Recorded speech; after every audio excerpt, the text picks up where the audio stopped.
On vient maintenant à cette polémique. La France a-t-elle permis au colonel Kadhafi d'identifier et donc d'interpeller des opposants au régime?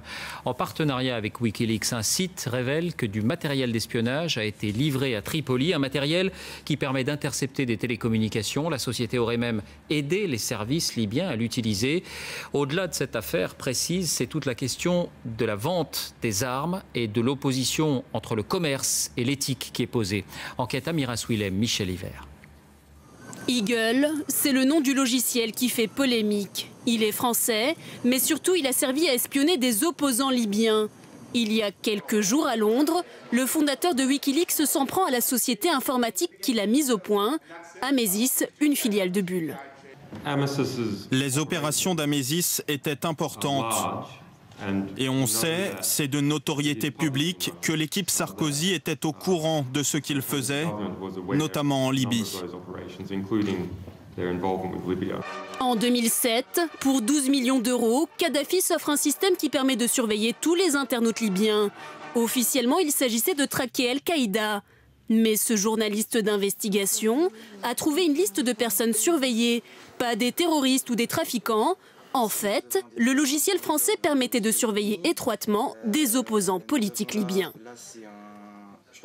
Il suffisait d'un clic de souris pour avoir accès à la liste de toutes les personnes avec qui ils étaient en contact, soit qu'ils avaient envoyé un email, soit qu'ils leur avaient envoyé un email, et ensuite de faire un filtre par mots-clés pour savoir de quoi ils ont causé, à quel moment ils ont échangé, est-ce qu'ils se sont échangés des fichiers, s'ils se sont échangés des fichiers, quel type de fichiers attachés. Donc grosso modo, c'est vraiment de l'espionnage.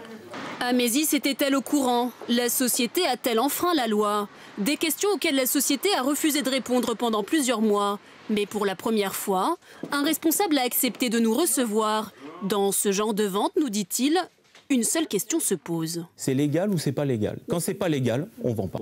Mais est-ce que vous êtes conscient qu'il y avait des vies humaines qui étaient menacées? 2003, levée de l'embargo. 2007, il serre la main des plus grands. D'accord? Et vous venez en 2011. D'accord, me demander si j'ai pu poser une question de savoir si ça allait servir à traquer des opposants, d'accord, dans son pays. Mais comment vous voulez que je réponde à cette question? Moi, personnellement, quand je vous vends un stylo, d'accord, ou quand vous faites effectivement une interview, enfin le stylo, d'accord, ce que vous écrivez, le responsable, c'est pas le vendeur du stylo. Des entreprises mises en cause pour leurs relations commerciales avec des dictatures, il n'y en a pas qu'en France. En Italie, à Milan, il y a quelques jours, des opposants syriens manifestaient devant le siège d'une société.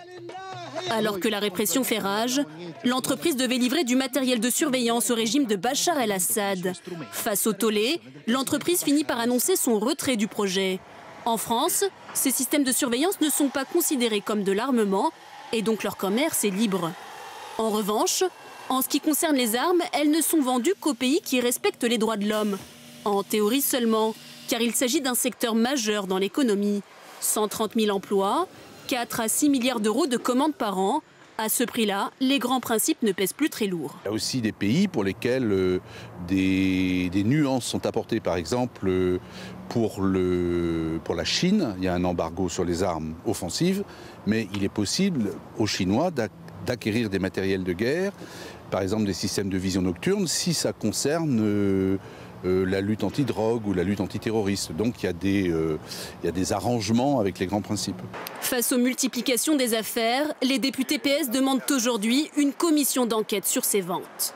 Quand la France met à la disposition de dictatures des technologies de surveillance des populations, eh bien, c'est en effet un acte d'une très grande gravité politique et il est absolument nécessaire que plus jamais on ne donne un feu vert politique à l'exportation de telles technologies.